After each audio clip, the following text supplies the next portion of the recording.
part sur une petite dernière game, puis ensuite on va arrêter ce live. Contre Luigi Poliakov, avec le même deck. J'aime bien l'idée peut-être de garder les récupérateurs Axiom. Le Sunboshi, il s'en va. Est-ce que au premier tour, est-ce qu'on se tenterait pas, je l'ai jamais tenté, est-ce qu'on se tenterait pas Havre, une tour récupérateur Axiom? En vrai. Ça se fait, non? On va voir un peu ce que le deck donne en jouant full... Alors là, c'est un test, les gars. C'est pour vous, je fais ça. Oh là là, l'intimidation, c'est moche, hein. C'est moche.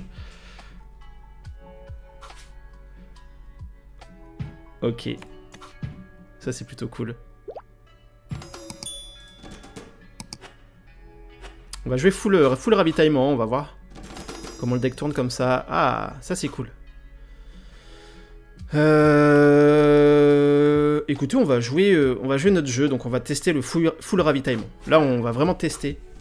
On va aller un peu dans les retranchements du deck. Ça, c'est chiant. Après, il vaut mieux que ce soit en réserve plutôt qu'autre chose. Du coup, on ne fait pas deux fois la même erreur. On joue d'abord la pionnière à gauche. Ne pas payer. Donc là, on pouvait prendre le risque parce qu'en fait, en dessous de 2, je crois pas que Lyra ait 2 cartes qui sabotent. Pour 2 mana ou moins, ça n'existe pas pour l'instant chez Lyra. Il me semble pas. Hein. Il y a juste la fée des dents chez Izmir qui sabote pour moins de 2. Ah si, il y a le... Autant pour moi. Ouf. Ok, nous l'a renvoyé. Ça c'est chiant. Si, autant pour moi, il y a le... Il y a... je ne sais plus le nom de cette carte. Qui est Izmir aussi, c'est un sort pour 2. Bref, on s'en fout. Bah écoutez, là on va tout simplement jouer la pionnière de la réserve pour venir gagner à gauche. Vu qu'elle est boostée grâce au Havre. Allez pour la forme. Et ça nous permettra de jouer le récupérateur Axiom au prochain tour, hein, tout simplement. Là, tant pis, hein, il nous a géré notre... je veux dire, nous ça nous permet d'avancer. C'est pas hyper embêtant, quoi. En plus, il a déjà utilisé 2 zoos, donc c'est plutôt cool pour nous. Je tentais quand même de garder la pioche ici. Ah voilà, c'est cette fameuse carte, espionnage. Alors là, du coup, saboter puis ravitailler. Donc là, il va pouvoir saboter. Hein. Ah, ça c'est chiant par contre. Parce que si on sort une bonne carte... Si on sort une bonne carte, il va nous la saboter. Et si on le fait pas, bah, il va nous saboter notre récupérateur Axiom.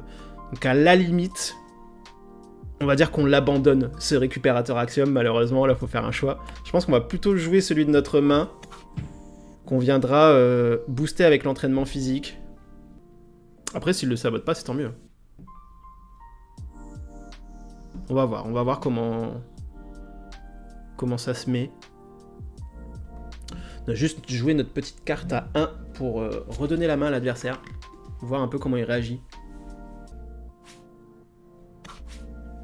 Il a raison, hein. Tous les jours il doit faire ça. Oh non, ça c'est moche ça. Ça c'est moche. Bon, on est obligé d'aller piocher du coup. Faut qu'on prenne des ressources. Qu'est-ce que c'est moche là, cet entraînement a cappella qui ne met pas bien du tout. Mais alors pas du tout.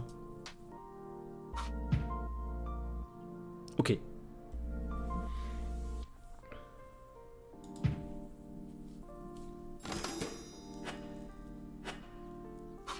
Ça c'est plutôt cool. Du coup on dégage l'intimidation vu qu'on en a une en main.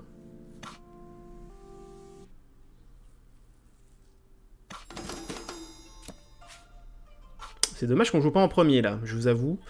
Je pense qu'on dégage l'intimidation ici. Hein. Ouais.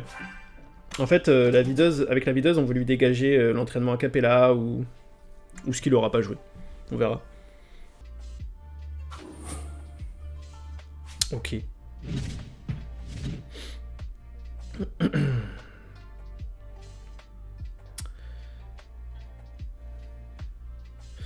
Donc en fait là, il a usé tout son mana. C'est toujours important de regarder un peu si le gars en face utilise tout son mana ou pas. En fait là, si je joue videuse à droite, que je dégage son entraînement a cappella, et que derrière je fais entraînement physique sur la videuse, je serai 5-5-5, mais vu que j'aurais utilisé un boost, j'utilise l'effet de Basira sur la videuse, ça me donne une 6-6-6, et je gagne à droite. C'est plutôt pas mal comme plan de jeu, je pense.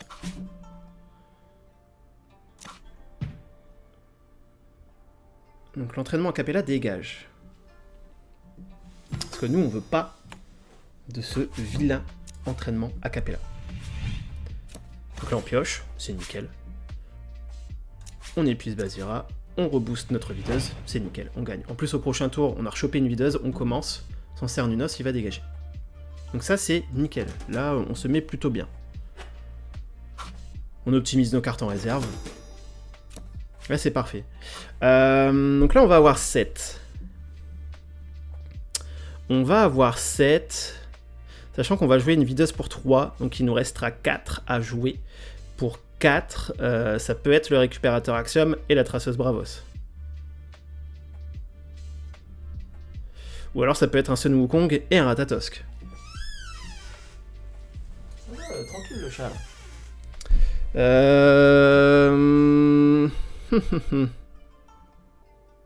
Est-ce qu'on a besoin du Sun Wukong ici pour gagner, sachant qu'en plus on est sur des biomes où la terre compte pas? Je pense pas. On va tenter sans Sun Wukong, écoutez.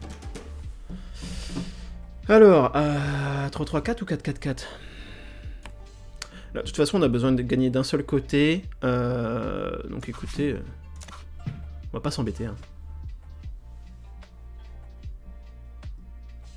Après, il a quand même beaucoup de cartes en main. Il a 4 cartes en main, le monsieur. Ce serait bien de jouer notre récupérateur Axiom ici. Ok. Ça me va. On reste sur le plan de jeu, on a juste besoin de gagner d'un seul côté, chaque tour, vu qu'on est en train de mener. Oui, on va épuiser la carte, en vrai.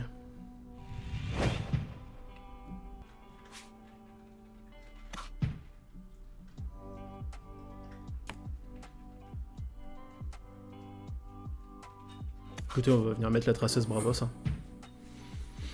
Nous, on s'assure la victoire d'un côté. Bah ouais. C'était le pire scénario. Il a réussi à avoir son boost. Hein. Donc on a quand même bien fait de jouer à fond à gauche. Bon, il regagne d'un côté. C'est pas bien grave. On a toujours un d'avance. Ça, c'est pas mal. Ça, c'est pas mal. Je pense que l'intimidation, on l'enlève ici. On n'a pas besoin contre lui.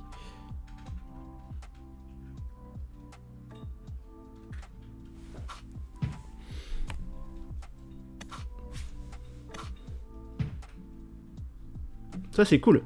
Récupérateur Axiom sur un havre. Ça, c'est pas mal. Ça, c'est des cartes qu'on veut, on veut voir directement en réserve. Bah écoutez, nous, on va rester sur le plan. Hein. On va rester sur le plan qui est de gagner d'un seul côté. On ne va pas épuiser pour le moment. Parce qu'un zoo, ça peut toujours traîner. Hein. Est-ce qu'on sort le puissant Jin de la réserve, là? On va voir ce qu'il nous joue. Je pense que ça va se faire en fonction de ça. Ça peut être cool d'avoir un de mana en plus au prochain tour. Le puissant Jin est quand même cool dans ce deck, parce que s'il se fait ravitailler direct, bon, il coûte plus que 3. Et quand vous jouez de la réserve, bah, son effet se fait quand même. Son effet de rampe. Donc je trouve que ça se met quand même plutôt bien avec ce deck-là. C'est possible de le jouer en rare, je pense. Histoire d'optimiser un peu la pioche. Là, pour 3, le pire qu'il puisse avoir, c'est un Cernunnos. Ah non, ah oui si, Cernunnos coûte 3. J'ai pas envie de prendre le risque de jouer le puissant Jin, et qu'en fait, il avance des deux côtés, là, grâce à son Cernunnos. Ah ben non, il peut pas avancer en eau, je suis bête. Donc non, tous les jours, on joue le puissant Jin, ici. On va venir prendre ce... Ah oui, puis en plus on est double boosté, donc les gars, je suis complètement largué, là. Tous les jours, on joue du Sanjin. Ok.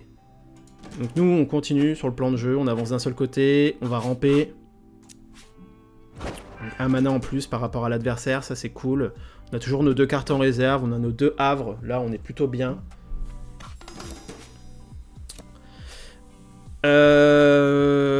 Est-ce qu'on a besoin d'aller piocher? On va être à 10 de mana. On peut faire un petit Ratatosk into entraînement physique. Après le... Ah, on va être premier joueur. On va être premier joueur. Ça serait bien de lui dégager quand même cet Asmodée là. Écoutez, je pense qu'on va pas aller piocher. Je ne pense pas qu'on va aller piocher. On va lui dégager Asmodée. Oh, il en a un deuxième, mais c'est pas vrai. C'est pas vrai.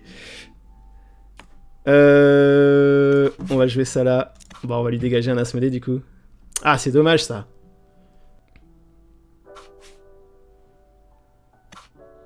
Ok. C'est pas forcément bien méchant. Le pire qui puisse arriver, c'est que son Asmodée ici soit à 8. Donc en fait, on va se laisser... nous, on veut, encore une fois, gagner d'un seul côté. Donc on va pas all-in à droite avec la videuse. Parce que la videuse, là, en sortant, c'est une 5-5-5, possiblement 6-6-6, donc 8-8-8 à droite. Lui, il a juste à mettre Asmodée s'il est boosté. Dans le pire des cas, c'est une 8-8-8 aussi. Ouais, si, derrière, on met notre Ratatosk. Ça peut se faire. En vrai.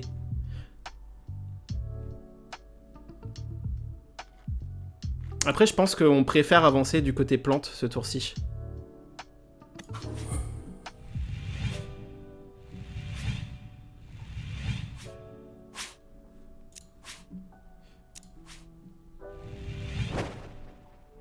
J'équilibre un peu les forces parce que ça se trouve, il va pas du tout jouer Asmodée.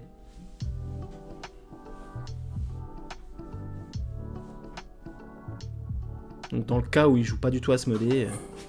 Ok. On n'a même pas besoin de jouer le Ratatosk. Donc ça c'est cool. On le garde en main. Et j'ai mon chat qui s'incruste. Non, pas maintenant mon gars. Tout à l'heure. Ça vient quémander de l'amour. Du coup... Bon, nous, il suffit de gagner d'un seul côté et on gagne la game. C'est dommage ce puissant Jin quand même. On aura 11. 3, 7, 8, 9, 10.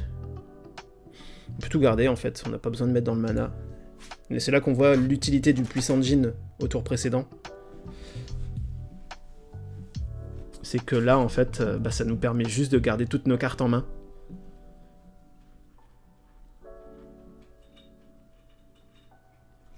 Et de pouvoir tout jouer. Et ça c'est cool. Ça c'est cool, en plus on a quand même bien fait de lui saboter son Asmodée parce que là du coup il a pas d'Asmodée. Il a quand même des cartes relativement faibles en réserve, il a que 2 cartes en main. Bon. Ça devrait le faire. Ça devrait le faire. Est-ce qu'on viendrait pas la jouer à droite? Après, s'il avait pu la saboter, il l'aurait fait. Il l'aurait fait direct, non?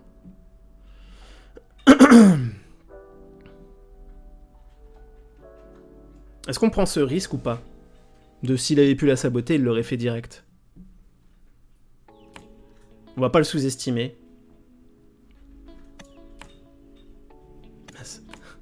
On va jouer cet aspirant à gauche. On va se dire que s'il avait dû la saboter, il l'aurait fait. Ne le sous-estimons pas.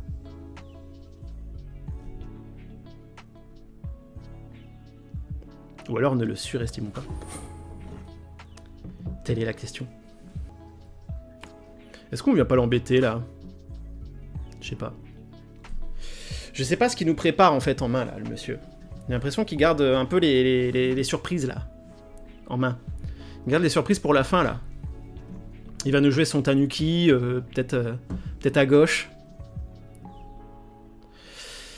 Donc l'ordre est important. Parce qu'en fait, là, on a du puissant Jin qui a 0 en flotte. Ça, c'est assez embêtant. Je pense que pour optimiser, il faut jouer la videuse Bravos en dernier.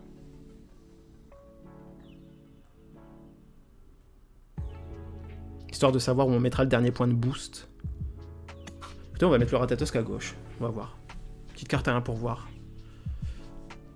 Parce que c'est pareil, hein. Ça peut avoir du zoo. Ça peut avoir de la prison de peinture. Donc ne pas exposer nos meilleures cartes tout de suite, quoi. Je pense qu'on va pas s'embêter, on va all-in à gauche, en vrai. Au cas où il aurait des cartes de gestion. Je vais garder ça à l'esprit un peu. Par contre, s'il a gardé... Donc son Tanuki n'est pas rare, hein, donc il sabotera pas en revenant de la réserve.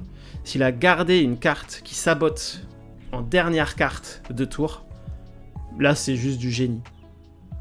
Clairement.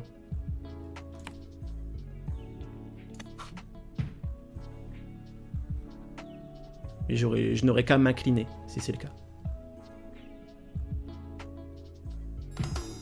Ok. On va même se permettre de flex. Ici, hop. Et ben voilà, c'est GG. Faut quand même, y a quand même une gymnastique à prendre en compte avec ce deck. Pour optimiser ses tours, ses boosts. Mais voilà, un deck plutôt fun, qui tourne plutôt bien en vrai. Pas dégueu. Pas dégueu ce deck.